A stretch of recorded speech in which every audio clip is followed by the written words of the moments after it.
हरे कृष्णा। हाँ, यहाँ के भक्तों को भी हरे कृष्णा। अब कुछ भक्त सामने है, ठीक है। और अन्य भक्तों को भी जो यहाँ पर उपस्थित है, तर हिंदी चालेल ना आपण? इथे कारण की इतर भागातले पण आहेत, म्हणजे महाराष्ट्रातले आणि बाहेरचे पण आहेत काही, तर सॉरी, हिंदी में ही। हरे कृष्ण। उसका म्यूट म्यूट करून टाका सर।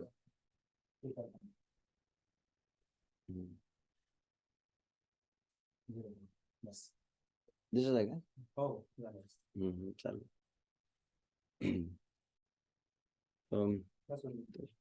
तुम्ही ऐकलं असेल ना पूर्वीचं काही? ऐकत होते? अच्छा अच्छा, तो ठीक है। तो यहाँ पर अच्छा, श्रोता मराठी आणि प्रवचन हिंदी। चल, तो यहाँ पर हम भक्ति लता के सिंचन के विषय में चर्चा कर रहे थे कि हमको जो गुरु के द्वारा बीज प्राप्त।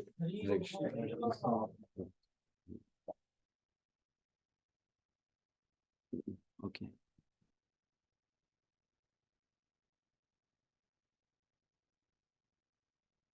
तो आगे श्री चैतन्य महाप्रभु रूप सनातन को जो उपदेश दिए उसके अंतर्गत कहते हैं कि सबसे पहले बीज प्राप्त किया हमने। बीज प्राप्त करने के बाद क्या हुआ, तो बोले कि सिंचन करना पड़ता है, सही तरीके से उसको आरोपित किया जाता है। तो ध्यान रखना चाहिए, बीज को आप कैसे आरोपित करते हैं? बीज को जमीन में डाला जाता है ना, जमीन में गाड़ा जाता है। बीज को आप ऐसे हाथ में नहीं रख सकते, हाथ में रख दो उसमें पानी डालते रहो तो कुछ आने वाला नहीं है। अब प्रश्न है और एक ये कि बीज को भूमि में आप डालते हैं और फिर उसका सिंचन वगैरह होता है, तो बीज को कितने समय तक भूमि में रखना पड़ता है? अगर पूछा जाए तो कि शुरुआत में कुछ दिन, एक हफ्ते तक रखेंगे, फिर उसके बाद में उसका अंकुरित हो जाएगा, फिर थोड़ा पौधा आ जाएगा, तो उसको उखाड़ के फिर हैंगर में लटका देंगे। ऐसा कर सकते हैं?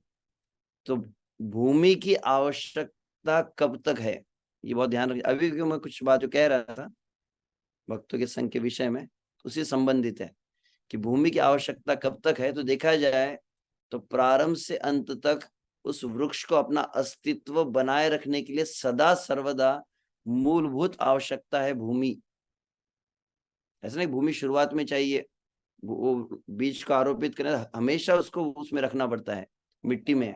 मिट्टी का आधार जो है, तो इसी तरह से अन्यत्र कहा जाता है, भगवान श्री चैतन्य महाप्रभु कहते कृष्ण भक्ति मूल है साधु संग, कृष्ण प्रेम उपजाए ते न है मुख्य अंग। तो वहां पर शब्द है कि कृष्ण भक्ति मूल है साधु संग। कृष्ण भजन का आधार क्या है, तो कृष्ण भजन का, हालांकि देखा है तो भक्ति के 9 जो सोपान है उसके अंतर्गत कहा जाता है श्रद्धा से प्रारंभ होता है, परंतु यदि आप माधुर्य कादम्बिनी पढ़ते हैं, माधुर्य कादम्बिनी श्रद्धा प्राप्त कहाँ से होती है, तो श्रद्धा का भी मूल वहां पर साधु संग कहा गया है। कि अनजाने में कभी हम भक्तों के संपर्क में आ जाते हैं, आप रास्ते से चल रहे थे, अचानक आपने क्या देखा कि हरि नाम संकीर्तन हो रहा था, भक्त लोग कीर्तन करते हुए जा रहे थे, अचानक आप एक बार कहाँ चले गए, इस्कॉन की जन्माष्टमी में चले गए अनजाने में। हालांकि भक्ति करने आए नहीं थे, जन्माष्टमी में प्रसाद खाने आए थे। आप लोगों के लिए नहीं कह रहा हूँ हम जब शुरुआत में आए थे, मुझे याद है 97 में पहली बार हम जब, पता चला हम घर में रहते थे और फिर रात को थोड़ा पता चला कि पास में इस्कॉन का मंदिर है और इस्कॉन के मंदिर में बढ़िया प्रसाद होता है। तो रात को 12 जन्माष्टमी के समय गए थे, बहुत बड़ी भीड़ थी वहां पर, भागवत कथा चल रही थी।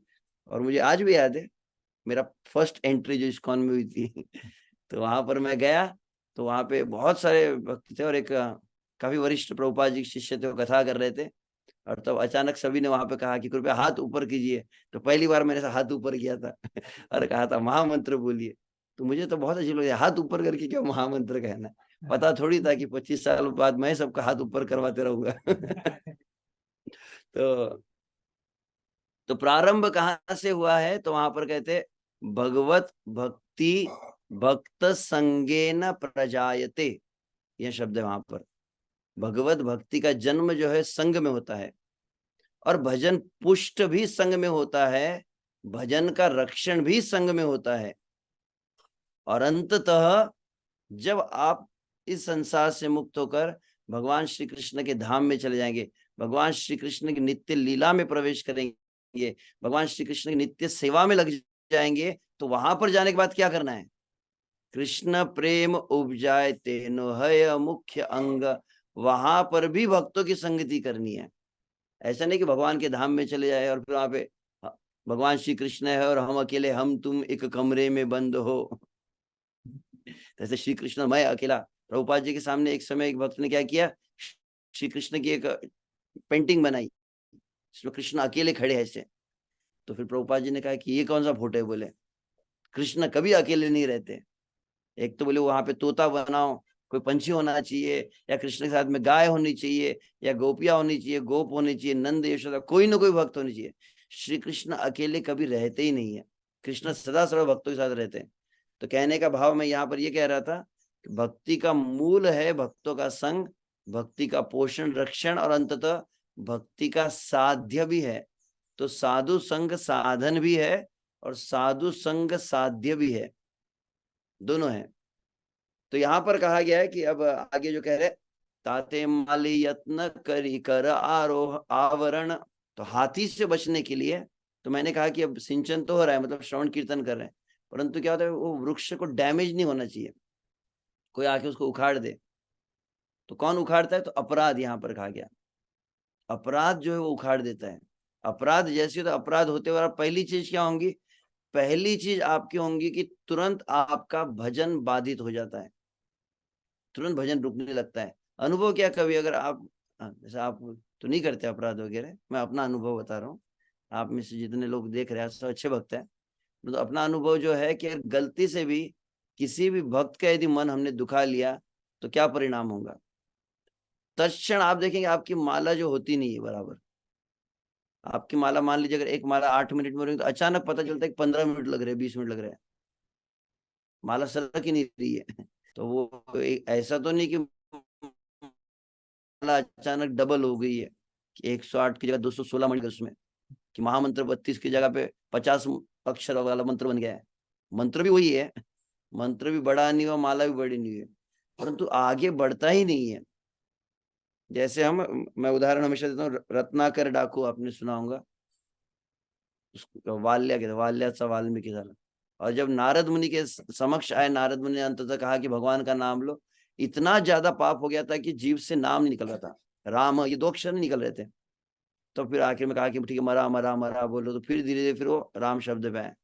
तो एक बहुत ध्यान रखने वाली बात है कई बार, क्योंकि अभी मुझे कुछ दिन पहले ही शायद एक वक्त ने, शायद यहाँ पे होंगे भी वो, एक सप्ताह पहले भी वक्त ने प्रश्न पूछा कि प्रभु जी मेरा जब स्लो बहुत होता है, फास्ट कैसे करेंगे? तुम्हारे चौथे गियर में डाल दो ऐसा। तो गाड़ी स्पीड में हो जाएंगी ना। तो भगवान का नाम जब जो हमारे कंट्रोल में नहीं है, ध्यान रखना चाहिए। श्री कृष्ण को हम बाध्य नहीं कर सकते, श्री कृष्ण स्वतंत्र है, वैसे कृष्ण का नाम भी स्वतंत्र है। जब आप भक्तों की कृपा प्राप्त करते, भक्तों की सेवा करते और भक्त बहुत प्रसन्न हो जाए, तो गुरु प्रसन्न हो जाते, अपने आप देखेंगे आपका जब जो बहुत तेजी से होने लगता है। कई बार अनुभव किया है कि आप कभी कार्तिक महीने में वृंदावन यात्रा करने जाते, वृंदावन परिक्रमा करते, और वहां पे भक्तों के संग में, गुरु महाराज के संग में कथा सुनते, और कथा सुनकर आप गोवर्धन परिक्रमा करने लगे, अचानक देखते बहुत स्पीड में जप होने लगता है, और पता है उस दिन बहुत ज्यादा माला होगी। और यदि किसी भक्त को बोलिए कायबे, और दूसरे दिन देखो कायबे का क्या रिजल्ट मिलता है। तो बहुत सावधान रहना चाहिए। इसीलिए यहाँ पर कहा गया ताते माली यत्न, यत्न मतलब थोड़ा स्पेशल एंडेवर करना पड़ेगा, किसके लिए? फेंसिंग बनाने के लिए। तो कौन सा कंपाउंड है? अपराधी हस्तिरियाई छे ना है उद्गम। तो ये जो हाथी अपराध है, हाथी अपराध मतलब वैष्णव अपराध, ये अंदर प्रवेश न करे। कुछ भी हो जाए जीवन में, आप बहुत अच्छा जप कर पाए या न कर पाए, बहुत ज्ञान प्राप्त कर पाए न कर पाए, बहुत ज्यादा आपसे सेवा हुई ना हो, परंतु एक ध्यान रखना चाहिए, अपराध कभी ना हो जीवन में। मैं किसी से कह रहा था, नाम नहीं कहूंगा मैं, हमने प्रत्यक्ष हमारे आंखों के सामने ये घटना देखी है मैंने, कि इस्कॉन में कभी कभी लगता है कि बहुत बड़ी बड़ी सेवा कर लेंगे, बहुत ज्यादा जप करेंगे, बहुत तपस्या करेंगे तो श्री कृष्ण की प्राप्ति, आवश्यक नहीं है। अगर आप प्रामाणिक रूप से केवल गुरु का आश्रय लेते हैं और हमेशा भक्तों की सेवा करके भक्तों को प्रसन्न रखेंगे, बहुत अधिक आप में ज्ञान भी नहीं मिला तो भी श्री कृष्ण की कृपा मिल सकती है। तो देखा एक विश्व से एक परम पूज्य श्री लोकनाथ साहब महाराज जी की शिष्या थे, एक माता जी को मैं देखा हूँ। और वे माता जी की विशेषता थी कि माता जी की दीक्षा हुई, काफी एजेड थे, जैसे उम्र थी लगभग, बहुत ज्यादा उम्र भी नहीं थी, 50-60 ही होंगी उम्र, कम उम्र में वे चले गए। परंतु तो उनकी दीक्षा हुई, वो मंदिर आते थे, नियमित इतना नहीं आते थे, तो हाउस वाइफ थी, तो घर के काम करती, अपने बच्चों को ध्यान रखना, पति का ध्यान रखना, और अपने घर में उनके राधा गोपीनाथ थे, तो राधा कृष्ण की सेवा करती थी, अच्छे से जप करती थी, तुलसी की सेवा करती थी, और गीता भागवत भी पढ़ लेते थे। और अंततः उनकी बीमारी बहुत बढ़ गई, और बीमारी बढ़ने पर उन्हें कोमा में चले गए थे, आईसीयू में एडमिट किया गया।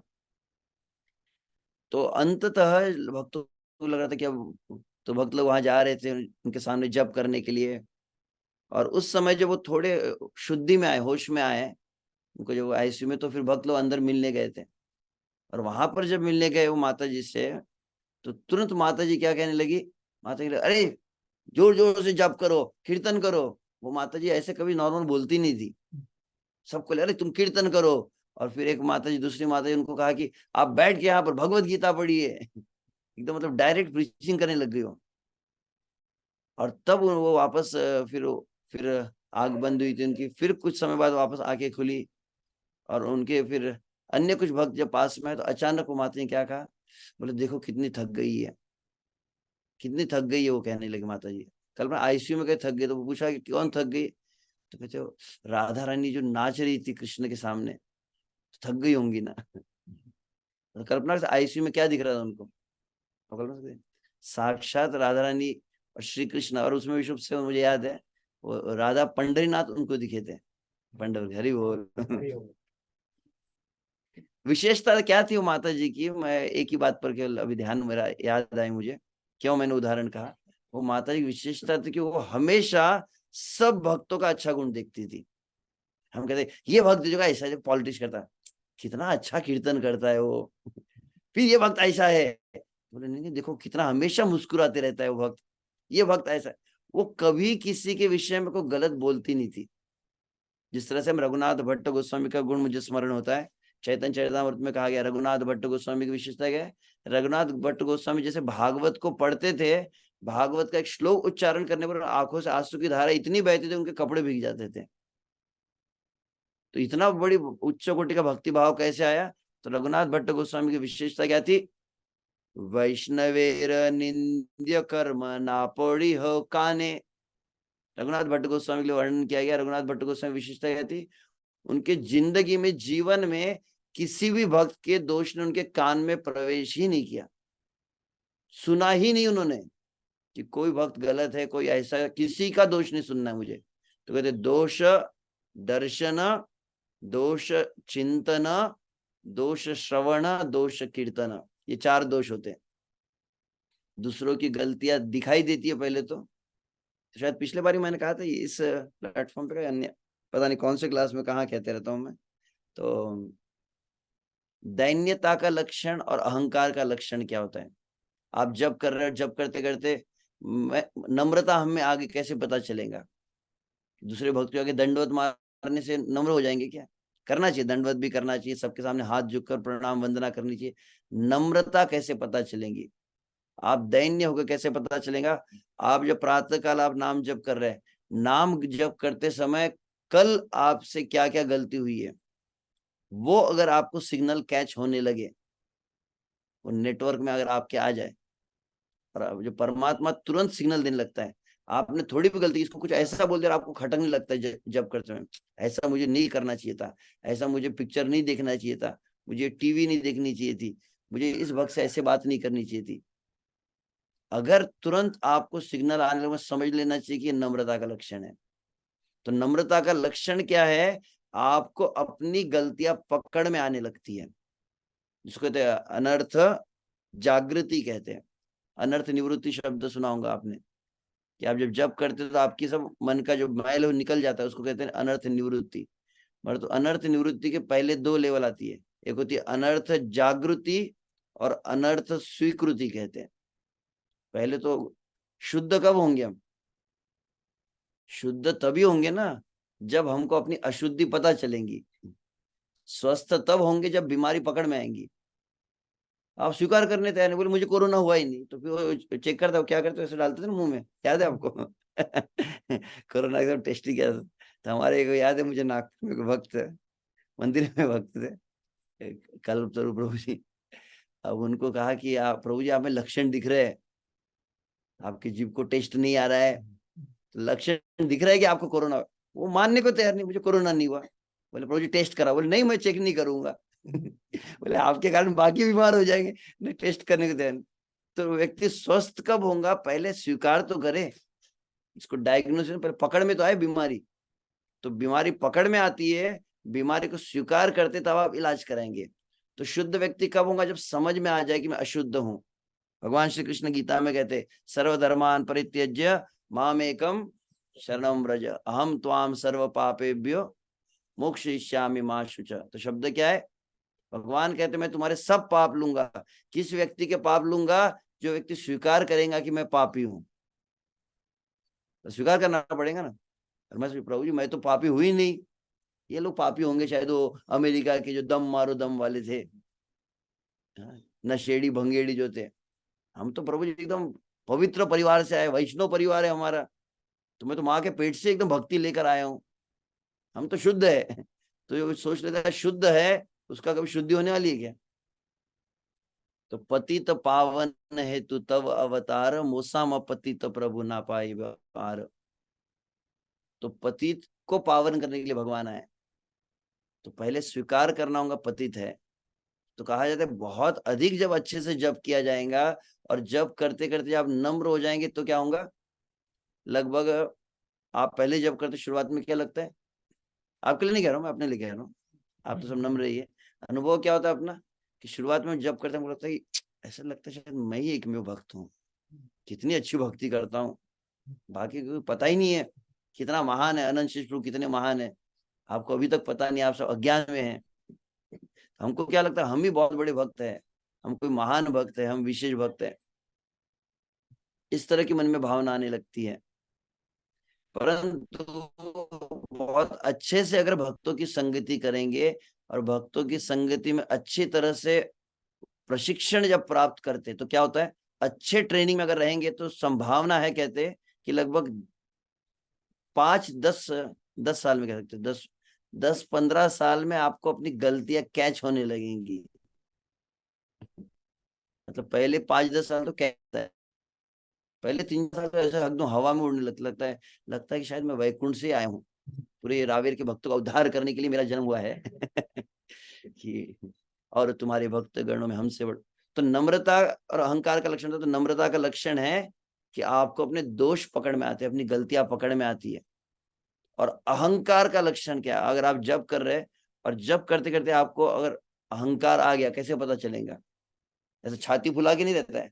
अहंकार का पहला लक्षण है आपको दूसरों की गलतियां पकड़ में आने लगती है, दूसरों में गलतियां दिखती है, ये गलत है, ये गलत है, ये गलत है।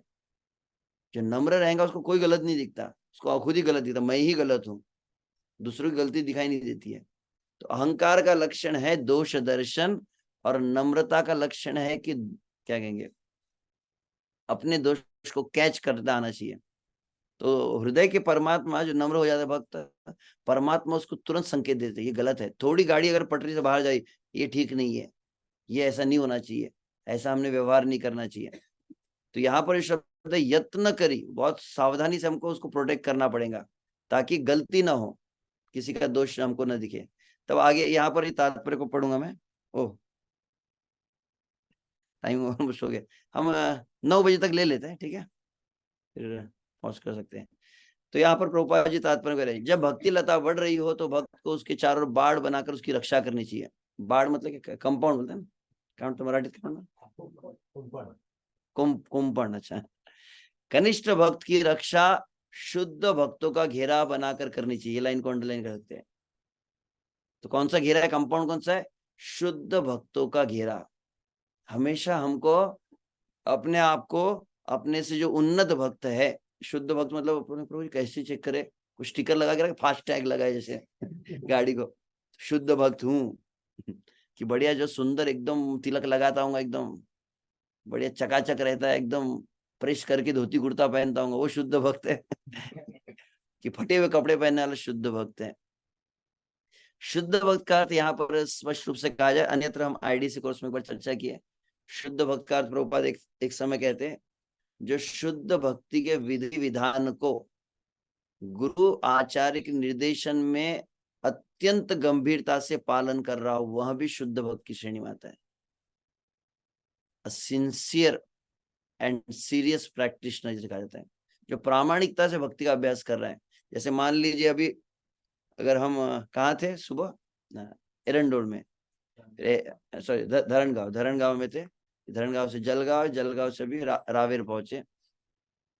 तो अगर जैसे रावेर के मार्ग में निकल गए तो क्या कहेंगे हमारे साथ चैतन्य जीवन प्रभु, तो क्या कहेंगे कि हम रावेर जा रहे हैं, हालांकि रावेर पहुंचे नहीं है, रास्ते में निकल गए, मतलब कुछ क्षणों में, कुछ समय बाद पहुंचने वाले हैं।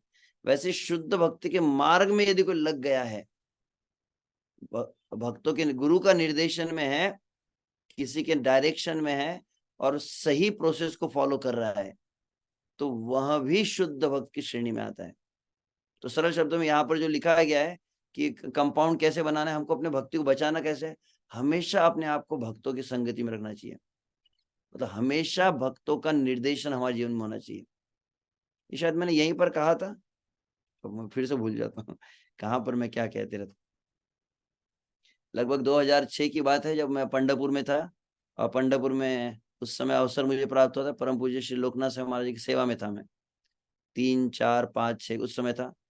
तो महाराज के साथ में हम ट्रैवलिंग करते थे, और पंढरपुर में राधा पंडरीनाथ का मंदिर का उद्घाटन हुआ था। और 2006 में, 5 में भी हुआ था शायद, 5 में तो नहीं, 6 में, हाँ 6 में याद हो जाएगा। 6 में बहुत बड़ी बाढ़ आई थी पंढरपुर में, चंद्रभागा नदी में, और बाढ़ आई थी तो पूरा राधा पंडरीनाथ यहाँ तक पानी में थे, पूरा गर्दन तक पानी में आ गए थे। और उस समय तो अभी चंद्रभागा का गेस्ट हाउस है, अभी जो ऑफिस रिसेप्शन दिखता कुछ भी नहीं था, जंगल जैसा पूरा ग्राउंड ही था, राधा पंडरीनाथ मंदिर बीच में था, और अभी जो एक ऊपर आश्रम दिखता है वो था, बीच में एक बिल्डिंग थी ऐसे, जो अभी नहीं, अभी जो बीच में एकदम खाली ग्राउंड दिखता है, उस समय वहां पर पहले, सबसे पहले जब मैं 99 में गया था जब पंढरपुर, तो वहां पे जगन्नाथ जी का मंदिर था, राधा पंडरीनाथ मंदिर भी जब नहीं बना था, तो बीच में एक बिल्डिंग थी और राधा पंडरीनाथ मंदिर, और दूसरा आश्रम था। तो सभी क्योंकि पानी बहुत ऊपर तक आ गया, तो सब ऊपर के फ्लोर पे, फर्स्ट फ्लोर पे थे, और फर्स्ट फ्लोर पे एक हॉल है और फिर 2 रूम है। तो एक रूम में महाराज जी थे, एक रूम में फिर दूसरे कुछ भक्त, और हॉल में लगभग सभी थे, यहाँ तक कि छोटे राधा पंडरीनाथ और गौर निताई भी हॉल में ही थे भक्तों के साथ में, और मंदिर नीचे बचा ही नहीं तो भगवान को तो खुद गुरु महाराज जी गए थे नदी में तैरते हुए चंद्रभागा में, और राधा पंडरीनाथ को पूरा अल्टर से बांध दिया था रस्सी से, क्योंकि भगवान के पानी में धक्का लग के बह न जाए, अल्टर बहने न लग जाए, तो अल्टर को बांधना जरूरी था। तो महाराज खुद गए थे पानी में एकदम तैर के, मतलब टेम्पल हॉल का जो दरवाजा था उसमें यहाँ तक पानी था, तो उसमें भी तैर के पानी के अंदर से घुस के महाराज गए थे। तो जो भी हो, तो फिर उस समय मुझे याद है महाराज जी के साथ में, तो एक समय महाराज जी के जो ईमेल वगैरह कम्युनिकेशन मुझे करना पड़ता था, तो उसके अंदर मुझे याद है कि जो सन्यास लेने वाले होते हैं, सन्यासी जो लेते हैं, सन्यास वगैरह लेते हैं, तो उसके बाद में एक इस्कॉन में सन्यास कमेटी है, जिसके अंतर्गत जितने भी सन्यास लेने वाले हो, जो सन्यास लिए भी है, उनको नियमित रूप से रिपोर्ट भेजना पड़ता है। जैसे मैं भी अभी सन्यास मिनिस्ट्री में मैं एक सदस्य बना हूँ, तो वहाँ पे हमको देखना पड़ता है, जिसने सन्यास को अप्लाई किया उसका एक पूरा एनुअल रिपोर्ट आता है, साल भर में कहाँ कहाँ गए, तो अगस्त महीने में कब जलगांव गए, कब यवतमाल गए, कब नागपुर गए, कितने दिन कहाँ पर रहे, पूरा रिपोर्ट भेजना पड़ता है।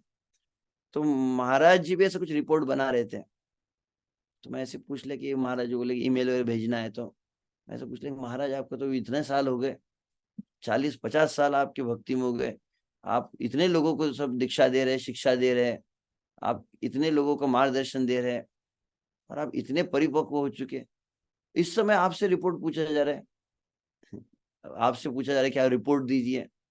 और उस समय याद है कि महाराज जी ने बहुत सुंदर वाक्य कहा था, बोले भक्तिमय मार्ग में आवश्यक क्या है कि हमेशा कोई ना कोई हमको चेक करने वाला होना चाहिए, हमेशा कोई ना कोई हमको देखने वाला होना चाहिए।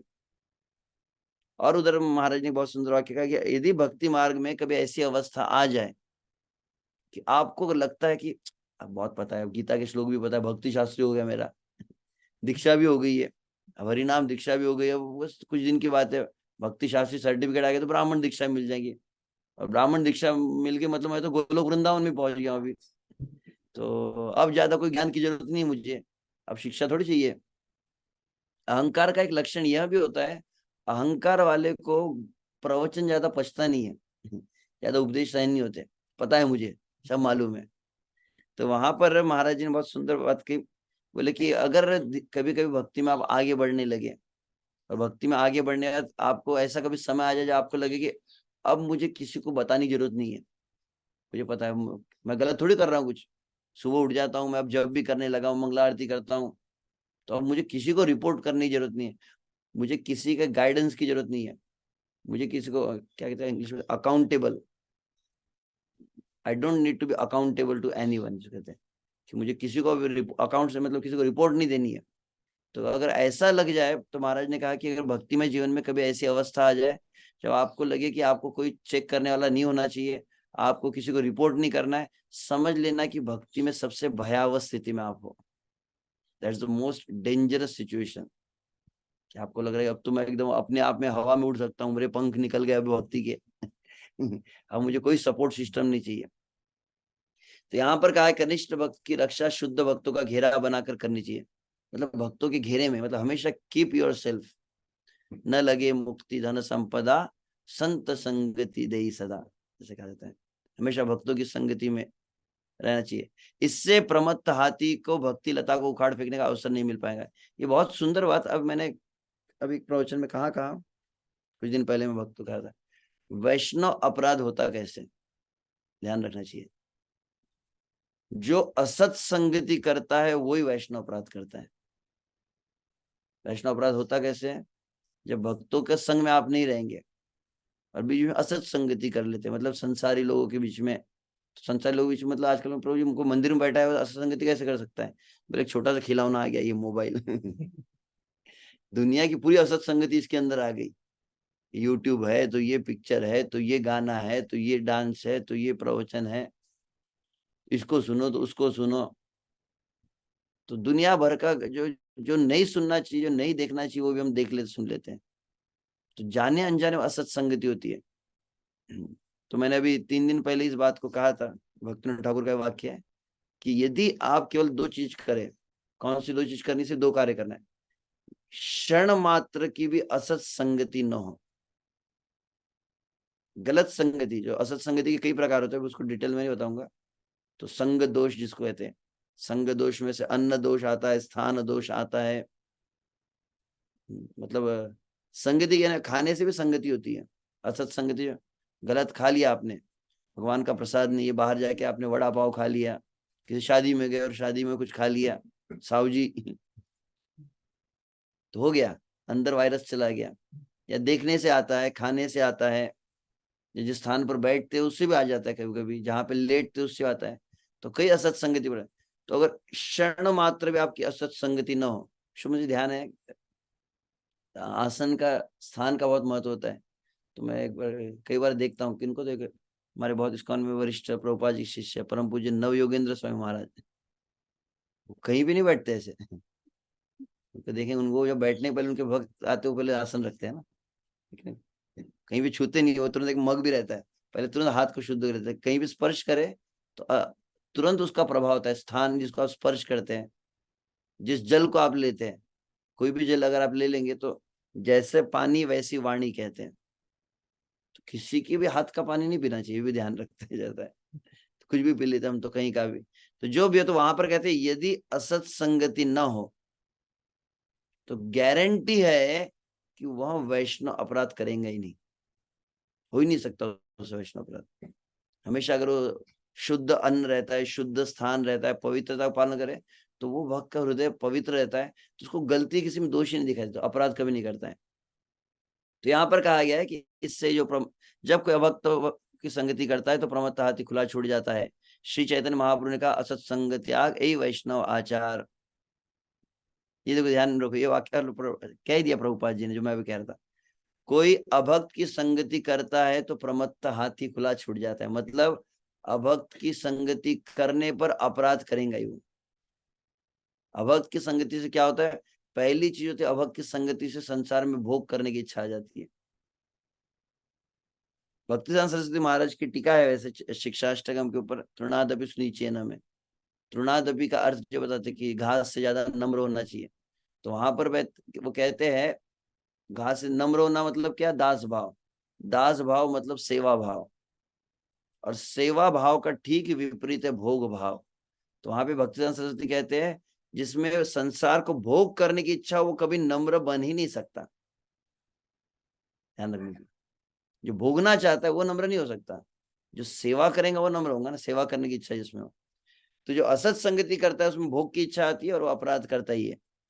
वैष्णव का पहला कर्तव्य है, क्या लिखा है, कि वहां अभक्तों की संगति त्याग दे।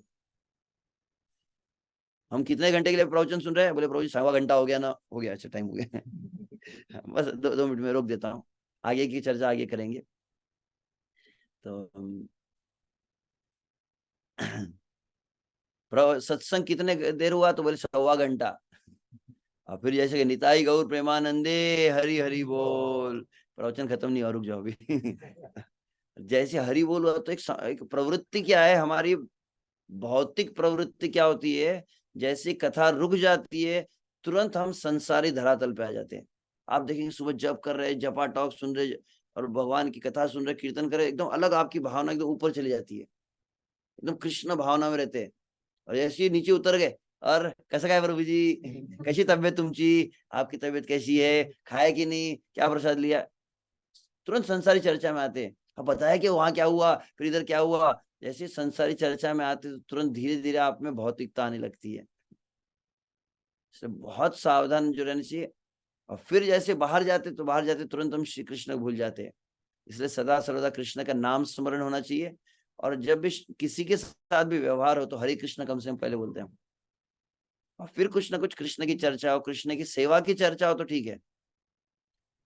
परंतु जैसे हम तो प्रवृत्ति क्या होती है, तुरंत भौतिक धरातल पे आ जाते हैं। मतलब असत संगति की प्रवृत्ति हमारे मन में ही है। हमको संसारी बातें करना अच्छा लगता है। आपको बोलेंगे प्रवचन खत्म होने के बाद आप सभी जो बस भगवत गीता और भागवत के श्लोक पढ़ते रहो, डाइजेस्ट नहीं, इतनी ज्यादा भक्ति नहीं करनी प्रभु जी, थोड़ी थोड़ी भक्ति, 1 आध घंटे की भक्ति ठीक है। बोलेंगे 22 घंटे भक्ति करते रहो। एक्चुअली हमारा मन ही असत संगति से अट्रैक्ट होता है, जैसे लोहा चुंबक से अट्रैक्ट होता है ना, हमारा मन में असत प्रवृत्ति है तो असत चीजें अच्छी लगती है। ज्यादा लंबा प्रवचन हो तो बोले कि प्रभु जी सर भारी हो रहा है कुछ लोग बोलते हुए ऐसे, प्रभु जी 1.5 घंटा प्रवचन, बोले सर वो चकराने लग गया मेरा। तो ज्यादा शुद्धता डाइजेस्ट नहीं होती है, क्योंकि मन में अशुद्धि है इसीलिए। तो प्रॉब्लम क्या है कि हम सत्संग करते हैं 2 घंटे का और लगभग 15-20 घंटे असत्संगति करते हैं, इसीलिए रिजल्ट नहीं मिलता है। होना चाहिए रिवर्स, हालांकि अच्छा हो कि इस क्षण मात्र भी असत्संगति न करें। तो पूरा जीवन में ये बात को ध्यान रखना है। जैसे मैं याद है, मैं जब अमरावती में जो प्रेसिडेंट बना था 2010 में, तो मैंने वहां पे शुरुआत में भक्तों को आदत नहीं थी, भक्त लोग क्या क्या भागवतम क्लास में भागवतम पढ़ लिया, हो गया हरि बोल। फिर धीरे धीरे हमने भक्तों में एक तरह की आदत बनाई, क्या है कि हर समय आजकल इस मोबाइल आ जाता है, और उस समय स्पीकर भी रहता था, पेन ड्राइव रहता था, कि कुछ ना कुछ कीर्तन चलना चाहिए, कुछ कथा सुनते रहना चाहिए। आप नहा रहे, आप किचन में रसोई बना रहे, निरंतर आध्यात्मिक शब्द कुछ आपके कानों में पड़ते रहना चाहिए। मुझे आज भी याद है, जब लगभग 12 साल पहले मुझे याद है, जब हमारे एक भक्त है पद्माली प्रभु, वो परम पूज्य श्री लोकनाथ समाज के पर्सनल सर्वेंट की सेवा में थे। मुझे याद है उस समय क्या करते थे, उनके कमरे सर्वेंट रूम में आप जाएंगे ना, सर्वेंट रूम में 24 घंटा, एक प्रभुपाद जी शिष्य ऐन्द्र प्रभु, ऐन्द्र प्रभु का कीर्तन 24 घंटा चलता था वहां पे, स्पीकर में लगा के रखा था उन्होंने, कीर्तन चलती रहता है। मैं बोलता कोई सुन तो नहीं रहा है, नहीं बोले चलने दो, हमेशा कीर्तन चलता था। तो हमेशा कथा कीर्तन कुछ ना कुछ कान में पड़ते रहना चाहिए, तो भावना बहुत पवित्र रहती है। तो ये असत संगति को त्यागना चाहिए। तो इसके बाद आगे, ठीक है, एक इतना पैराग्राफ कंप्लीट कर लेते हैं, फिर अगला श्लोक अगली बार लेंगे। किंतु तथाकथित परिपक्व भक्त, समझे, तथाकथित परिपक्व मतलब सो कॉल्ड मैच्योर डिवोटी मतलब वो मैच्योर्ड परिपक्व है नहीं, वो अपने आप को सोच रहे हैं कि मैं पक्का हो गया हूँ। तो ऐसे लोग क्या करते हैं, तथाकथित जिनको लग रहा है कि हम बहुत बड़े हो गए, तथाकथित परिपक्व भक्त शुद्ध भक्तों की संगति छोड़कर बहुत बड़ा अपराध करते हैं। भक्तों की संगति दूर गए मतलब समझ लेना चाहिए कि जैसे आप डेंजर जोन में पहुंच गए, भक्तों की संगति छूट गई। मुझे याद है कि हालांकि बहुत वरिष्ठ भक्त है इस्कॉन में, कौन, राधे श्याम प्रभु। राधे श्याम प्रभु प्रवचन दे रहे थे, प्रवचन में उन्होंने क्या कहा, बोले कि हालांकि वो इतने अच्छे भक्त हैं, यहाँ तक कि हमने सुना है कि कुछ लोगों ने उनका ज्योतिष भी चेक किया है, तो बोले पिछले जन्म के वो ऋषि थे वो, और ऋषि इस्कॉन में आ गए।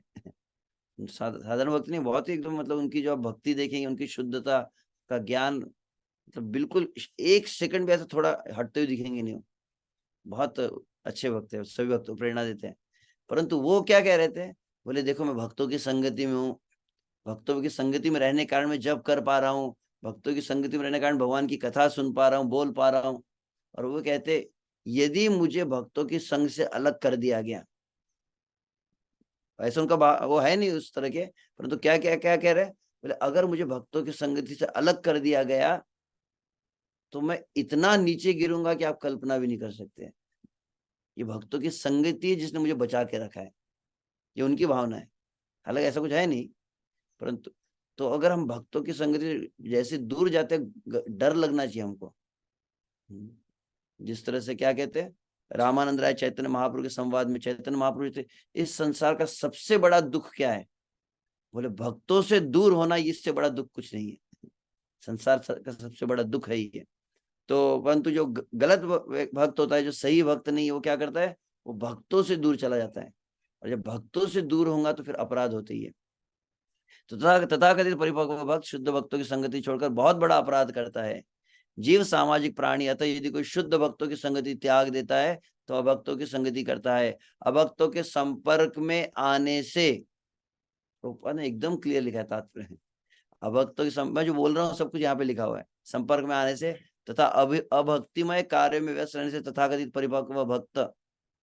एग्जैक्टली मतलब क्योंकि बार बार जो हमसे अपराध होते क्यों है, अपराध से कैसे बचे, अरे अपराध से बचना क्यों, अपराध हो क्यों रहा है पता चलना चाहिए। तो एग्जैक्ट ये तात्पर्य आप याद रख लेंगे ना तो आपको समझ में आ जाएगा। अभक्तों के संपर्क में आने से और अभक्तिमय कार्यों में व्यस्त रहने से, जो अभक्तिमय कार्य करते हैं, भौतिक कार्यों में लगे रहते हैं और अभक्ति संगति, इससे क्या होता है, तथाकथित परिपक्व, वो अपने आप को समझ लगता है कि मैं बहुत बड़ा भक्त हूँ, वो प्रमत्त हाथी रूपी अपराध के प्रभाव में आ जाता है। ऐसे अपराध से भक्ति लता में जो भी वृद्धि होती है वह तुरंत उन्मूलित हो जाती है। ठीक है, Hare Krishna Krishna Krishna Hare Hare, Hare Ram Ram Ram. Please kindly forgive me, I have gone beyond the time. तो विशेष रूप से ध्यान रखिए, ऐसे वैष्णव ट्रेनिंग क्लासेस, ये तो वैष्णव प्रशिक्षण का ये वर्ग है, इसमें एक बात ध्यान देने वाली रहेंगी कि जनरली जो वक्त मुझसे नियमित जुड़े हुए जानते हैं, I am not like a time bound person. कैसे एकदम मौज में आप क्या बोलेंगे, इतने टाइम में इतना कोर्स कंप्लीट कीजिए। विषय को अच्छी तरह से समझना, विषय को गहराई से समझना, अपने जीवन में आत्मसात करना, वो आवश्यक है। यहाँ पर हमको कोई घाई नहीं है कि हमको फर्स्ट स्टैंडर्ड से सेकंड स्टैंडर्ड में जाना है, फटाफट एग्जाम पास करके निकलना है। तो विषय को समझना आवश्यक है। तो हम ऐसा कुछ, मैं ऐसे हालांकि मैं बताने वाला था कि आज कि सिलेबस क्या रहेगा, क्योंकि बोले वैष्णव ट्रेनिंग, क्योंकि कुछ लोग ऑलरेडी वैष्णव सदाचार कोर्स किए।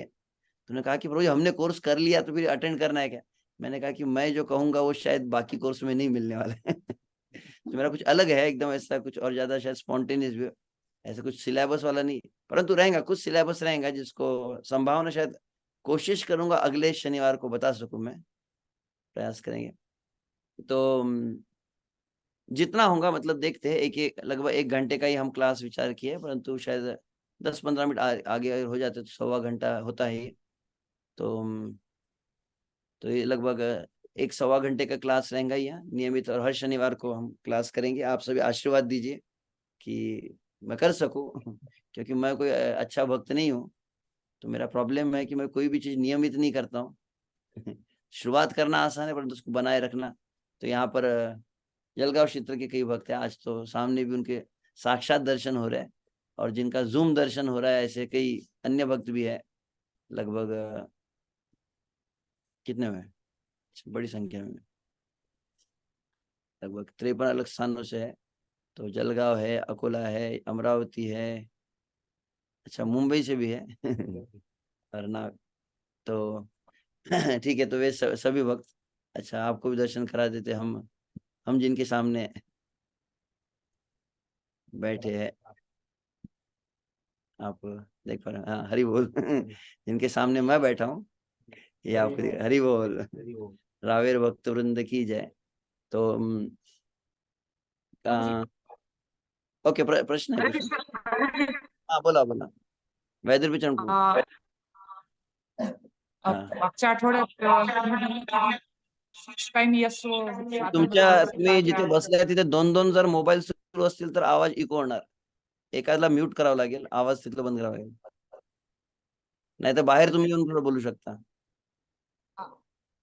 साधना, संबंध, सदाचार, हा हा हा हा हा. स्वार्थ त्याच्यावर म्हणजे पुढच्या आठवड्यात घेतलं तर बरं राहील म्हणजे तुमच्याशी. हम्म, ये फिक्स उसी टाइम पर यस, फाइव संबंध, टाइम हाँ यस. हाँ हाँ ठीक है। प्रभु जी ने प्रश्न पूछा है, तो आपकी जानकारी के लिए उस वही विषय है, ये कोई अलग नहीं है। ये साधना सदा वैष्णव प्रशिक्षण का बेसिक जो इंट्रोडक्शन पहले होता है, जो ऑलमोस्ट शायद 2-3 सेशन में चलने वाला था, तो इसी के अंतर्गत ये ट्रेनिंग का आवश्यकता क्या है, और ट्रेनिंग में फिर कौन कौन से पार्ट आते, जो कहा गया साधना, स्वाध्याय, सदाचार, सेवा, संबंध, ये विषय रहेंगे। तो उस हिसाब से इसको नियमित लिया जाएगा जिस तरह से है। तो वो भी टॉपिक्स आएंगे, चिंता मत कीजिए, वहाँ भी टॉपिक्स रहेंगे अलग अलग, उसको हम करेंगे। कोई हाथ ऊपर हुआ था, परंतु तो ऑनलाइन ही भक्त थे, कई भक्त जो बैठे थे तो शायद अकोला के अभी जा रहे हैं या जा चुके हैं या मोबाइल से ज्वाइन कर रहे हैं। तो ठीक है, हमारे सीतापति तो रामपुर प्रभु, का, हाँ कही है वेदर प्रभु। तो लिंक पे रजिस्ट्रेशन भी करवा रहे हैं प्रभु जी, काफी भक्त जुड़ रहे हैं अभी, और अच्छा, सैटरडे को समय भी निकालने के लिए बोल रहा है. बहुत बहुत धन्यवाद है, शुभ से अकोला के भक्तों का आभार है। हमारे वैदर भी चरण प्रभु का विशेष इच्छा थी, और उनकी अनुगत्य में वैष्णव आविर्भाव प्रभु है, जो मेनली जो रजिस्ट्रेशन लिंक जो कई भक्तों को जो मिली होंगी, तो उनका भी आभार धन्यवाद है। मैं खुद तो ढंग से कुछ कर नहीं पाता हूँ, तो कुछ भक्तों का हेल्प है, इसलिए मैं कर पा रहा हूँ। तो ठीक है, एक एक हाथ ऊपर है, तो मैं कुछ चैट बॉक्स में कुछ लिखा है,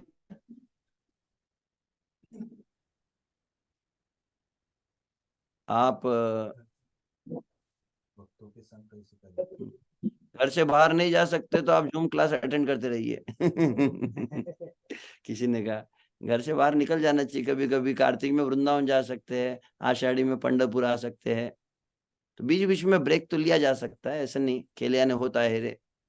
तो जैसे लोग गर्मी की छुट्टियों में अपने रिश्तेदार के यहाँ जाते कि नहीं, का मामाच्या गावाला जाऊया तो माझे माहेर पंढरी, तो हमारा तो रिश्तेदार वास्तविक भक्तगण ही है। तो समय समय पर एटलीस्ट डायरेक्ट भक्तों का संग भी करना ही चाहिए। और साथ में यह ऑनलाइन एक बहुत सुंदर प्लेटफॉर्म है, जिसमें पिछले हफ्ते मैं कह रहा था, परम पूज्य श्री लोकनाथ साहब हमारे साथ में था, तो हमने बात कर रहे थे कि महाराज ने 4 साल में पूरी दुनिया को हिला दिया विश्व से, जूम के द्वारा। 4 साल में कई गृहस्थ भक्त जो बोले कि हम कभी मंदिर जाते नहीं थे, उनकी भक्ति बहुत गंभीर हो गई। हर रोज उनको जो कथा सुनने मिल रही है, घर बैठे बैठे बड़े बड़े सन्यासियों की कथा मिल रही है। कई वक्त अपना अनुभव गृहस्थ भक्त बताए कि प्रभु जी ऐसा लगता है हर रोज गुरु महाराज हमारे घर में आके बैठ जाते हैं तो अनुभव होता है ये। तो भावनात्मक दृष्टि से ये भी संग रहता है। और एक ग्रेस भूरीजन प्रभु बताते हैं, शुद्ध भक्तों की संगति करने का और एक उपाय कौन सा है, बोले अगर आप शिल प्रभुपाद जी के ग्रंथ पढ़ते हैं, और उसमें विशेष रूप से आप अगर शिला प्रभुपाद जी का लीलामृत पढ़ेंगे, प्रभुपाद लीलामृत पढ़ने से आपको लगेगा प्रभुपाद जी के साथ में ट्रैवल कर रहे हैं। एक भक्त ने कहा प्रभुपाद अमेरिका गए, प्रभुपाद न्यूयॉर्क गए, प्रभुपाद भारत में आए, प्रभुपाद रथ यात्रा में थे, प्रभुपाद रात भर बैठकर ग्रंथों का अनुवाद कर रहे, आपको लगेगा प्रभुपाद जी के साथ में बैठे हैं। हरि बोल। और ज्यादा शुद्ध भक्तों की संगति करनी तो क्या करना चाहिए, बोले प्रतिदिन चैतन्य चरितामृत और चैतन्य भागवत को पढ़ना चाहिए। तो चैतन्य महाप्रभु से बड़ा तो भक्त है ही नहीं। चैतन्य भागवत को पढ़ने से साक्षात भगवान श्री चैतन्य महाप्रभु का संग प्राप्त करते हैं।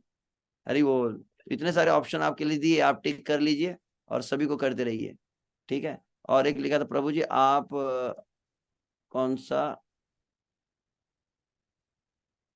ये शचि प्राण चैतन्य प्रभु जूहू से उन्होंने कुछ लिखा था, परंतु उनका अंग्रेजी मुझे समझ में नहीं आया। आप भज कौन सा बता रहे, प्लीज बता दे। मैं भजन, ये चैतन्य चरितामृत के प्यार थे, मैं भजन नहीं गा, शायद वो कहना चाहते होंगे। भजन कौन सा, भजन वगैरह नहीं था ये। यहाँ चैतन्य चरितामृत तो मध्य लीला का भाग है, इसको मैं अगली बार नंबर एग्जैक्ट बता दूंगा। ठीक है, ये सीतापति राम प्रभु। हरे कृष्णा प्रभु जी, दंडवत प्रणाम। प्रभु जी, हमारे यानी जो साथ में जो भक्त होते हैं, अगर वो उनके सामने अगर हम जैसे ग्रुप में बैठे हैं और वो अगर किसी भक्त की निंदा कर रहे हो, तो उस समय हमें क्या करना चाहिए प्रभु जी? हरे कृष्ण। अगर अपने आप को बहुत अच्छी तरह से गंभीर बनाएंगे, आप देखते हैं आपको कुछ चीजें, मान लीजिए खाने के समय कुछ चीजें आपको पसंद नहीं होंगी।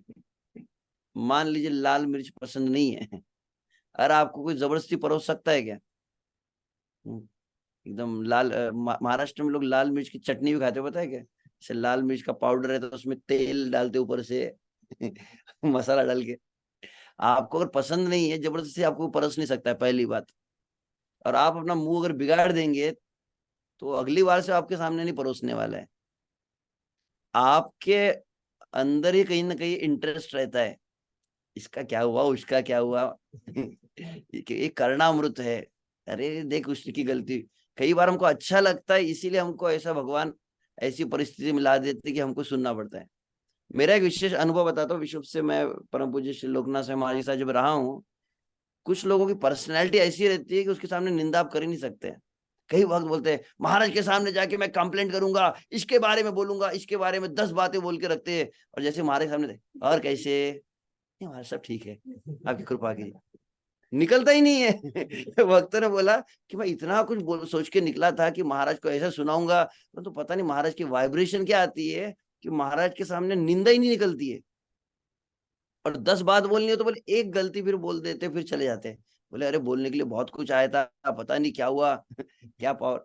तो ये आपकी भक्ति, अगर आप में अगर पॉजिटिव वाइब्रेशंस होंगे, अभी क्या है कि हम खुद कमजोर है तो दूसरों से प्रभावित हो जाते हैं। तो पहली चीज, आप अपने आप को स्ट्रांग बनाए।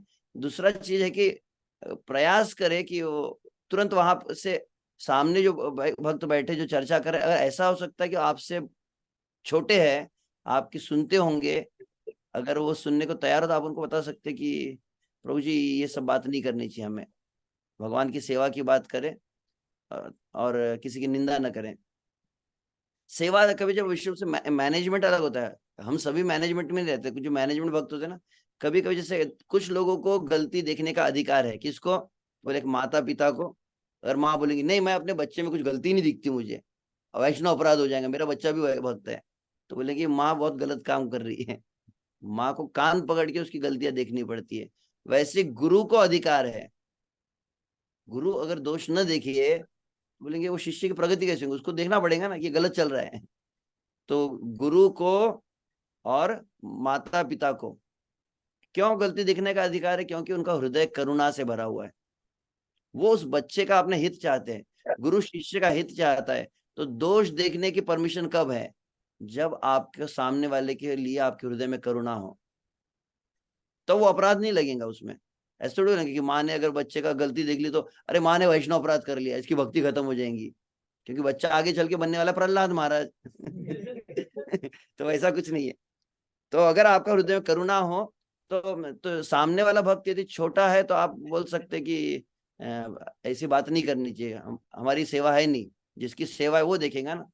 जो अथॉरिटी है, अथॉरिटी ठीक करने के लिए है, हमने ठेका नहीं लिया सबको ठीक करने का। पहली बात, वो हमारी सेवा है नहीं।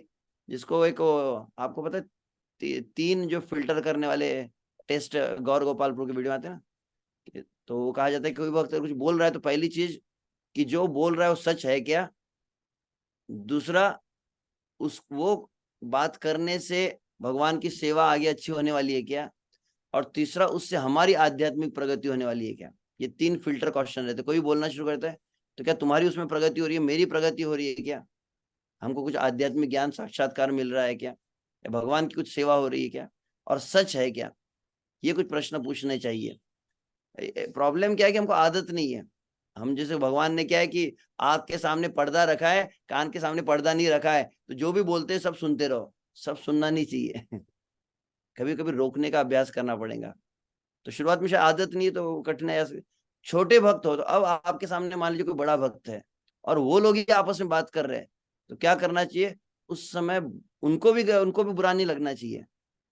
ये बड़ा है भक्त, देखो बोल रहा है, मुझे सिखाता है, ये चुप रहो। तो हम जैसे घर में दो बड़े लोग जब बात करते हैं ना, तो छोटा मुंह नहीं खोलता है। तो बड़ा भक्त तो दूसरे भक्त के बारे में बात कर रहा है, तो क्या करना चाहिए? अच्छा तो ये हो कि उस स्थान को छोड़कर चले जाना चाहिए। उसको बोलना है, प्रभु जी कुछ सेवा याद आ गई मुझे, मैं आता हूँ 2 मिनट। और अच्छा हो कि वो बातें कान में न पड़े। ठीक है, आशा करते हैं। क्षमा चाहता हूँ, समय हो गया। शिला प्रभुपाद की जय, आप सभी भक्तों की जय, अनंत कोटि वैष्णव वृंद की जय, निताय गौर प्रेमानंदे, हरि हरि बोल। तो अगले ऐसे वैष्णव आविर्भाव प्रभु कह रहे थे, तो कई भक्त यहाँ पर क्योंकि जॉब वाले हैं, उनको जल्दी जाना भी पड़ता है, तो जनरली उनका मॉर्निंग प्रोग्राम 7:30 तक हो जाता है। तो एक विचार था कि इसको 7:45 की जगह 7:30 से 8:30 रखें। एक विचार चल रहा था, वो वैदर भी चरण प्रभु ने अंगूठा भी दिखा दिया कृष्णा है। दंडात ना थांबा थांबा श्यामकृष्ण भाऊ, तुमचा हात बघितलं मी, थांबा थोडं 2 मिनिटं। तो विचार यही है जनरली कि हम ऐसा करते, क्योंकि ऐसा अमरावती मंदिर का प्रॉब्लम था, तो मैं अद्वैताचार्य को अनुरोध करूंगा एटलीस्ट शनिवार को गुरु पूजा और दर्शनार्थी के पहले कर लीजिए 7:15 को। तो 7:30 को हम दर्शन के तुरंत बाद वहां पे भी, क्योंकि अमरावती मंदिर में भी इसी क्लास को लगाया जाता है अभी, तो हम 7:30 से 8:30 और अधिक हुआ तो 8:45 तक इस क्लास को 1.25 घंटे के लेंगे। ठीक है, वैदर भी चरण प्रभु आशीर्वाद दीजिए। तो शाम कृष्ण को शायद चैट बॉक्स में कुछ लिंक दिया है ज्वाइन करने का, वो बताना चाहते थे बार बार। तो वो आप हमारे वैष्णव आविर्भाव प्रभु को भी शेयर कर दीजिए, तो वो अन्य को भेज देंगे। ठीक है, शिला प्रभुपाद की जय, निताय गौर प्रेमानंदे, हरि हरि बोल।